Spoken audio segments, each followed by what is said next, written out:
अब मुंबई की राजनीति से एक ऐसी खबर सामने आ रही है जिसने सत्ता के गलियारों में हलचल तेज कर दी है।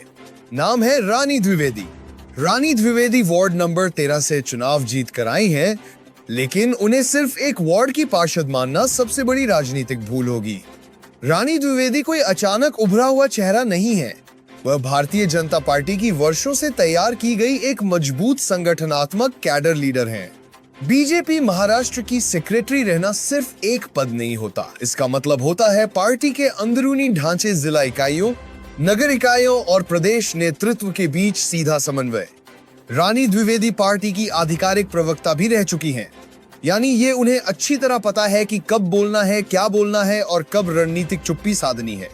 इसके अलावा बीजेपी की उपाध्यक्ष के रूप में उन्होंने संगठन और निर्णय प्रक्रिया दोनों को अंदर से देखा है।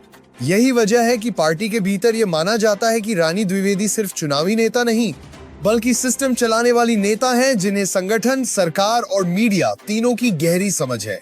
अब उस बैकग्राउंड को समझिए जो बीजेपी और आरएसएस नेतृत्व को खास तौर पर आकर्षित करता है। रानी द्विवेदी पूर्व राष्ट्रीय हॉकी खिलाड़ी रही हैं। खेल का अनुभव सिर्फ उपलब्धि नहीं होता, वह सोच का ढांचा तैयार करता है, डिसिप्लिन, टीम वर्क और दबाव में फैसले लेने की क्षमता। आरएसएस का मानना है कि मुंबई जैसे महानगर में मेयर का पद भावनाओं से ज्यादा प्रबंधन मांगता है। बजट, प्रशासन, अधिकारी और राजनीतिक दबाव, सबका संतुलन जरूरी होता है और रानी द्विवेदी इस प्रशासनिक फ्रेम में पूरी तरह फिट बैठती हैं। यही वजह है कि दिल्ली से लेकर नागपुर तक जब भी नामों पर चर्चा होती है, रानी द्विवेदी का नाम बिना शोर शराबे के लेकिन मजबूत सहमति के साथ उभर कर आता है। कोई आक्रामक लॉबिंग नहीं, कोई बयानबाजी नहीं, बस सिस्टम के हर स्तर पर भरोसा। यही भरोसा रानी द्विवेदी को तेजस्वी घोसालकर के साथ सीधे फाइनल रेस में खड़ा करता है। यहाँ एक अहम फर्क समझिए।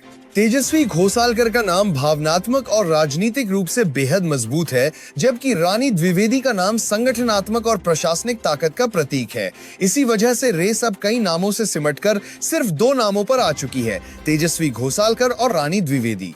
बाकी नाम सीमा शिंद, जिज्ञासा शाह, श्वेता कोरगामकर और शिल्पा सांगे रेस में जरूर हैं, लेकिन निर्णायक मोड़ पर नहीं। अब एकनाथ शिंदे की भूमिका समझिए। शुरुआत में शिंदे गुट ने 2.5 साल मेयर पद की मांग रखी। 29 पार्षदों को ताज होटल में रखा गया।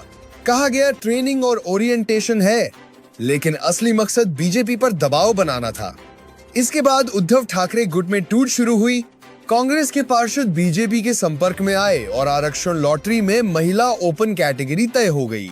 इसके साथ ही शिंदे गुट की सख्ती धीरे धीरे खत्म होती चली गई। खुद श्रीकांत शिंदे यह साफ कह चुके हैं कि किसी भी नगर निगम में बीजेपी को बाहर करने का सवाल ही नहीं है। मतलब साफ है, शिंदे जानते हैं कि अगर मुंबई में बीजेपी नाराज हुई तो उनकी आगे की राजनीति मुश्किल हो जाएगी। इसलिए अब मुंबई में बीजेपी का मेयर बनना लगभग तय माना जा रहा है। अब बस आखिरी सवाल बाकी है, क्या बीजेपी तेजस्वी घोसालकर की भावनात्मक और राजनीतिक ताकत पर आखिरी मुहर लगाएगी, या फिर रानी द्विवेदी जैसे साइलेंट, डिसिप्लिन्ड और संगठन प्रिय चेहरे पर दिल्ली से हरी झंडी आएगी? लेकिन इतना तय है, मुंबई की सत्ता की चाबी अब बीजेपी के हाथ में है और उद्धव ठाकरे गुट के लिए यह सिर्फ एक हार नहीं, बल्कि 3 दशक के कब्जे का अंत है। अब सवाल आपसे, आप किसे मुंबई की अगली मेयर के रूप में देखते हैं? तेजस्वी घोसालकर या रानी द्विवेदी? कमेंट में अपनी राय जरूर लिखिए और ऐसे ही अंदर की राजनीति समझने के लिए subscribe now or press the bell icon.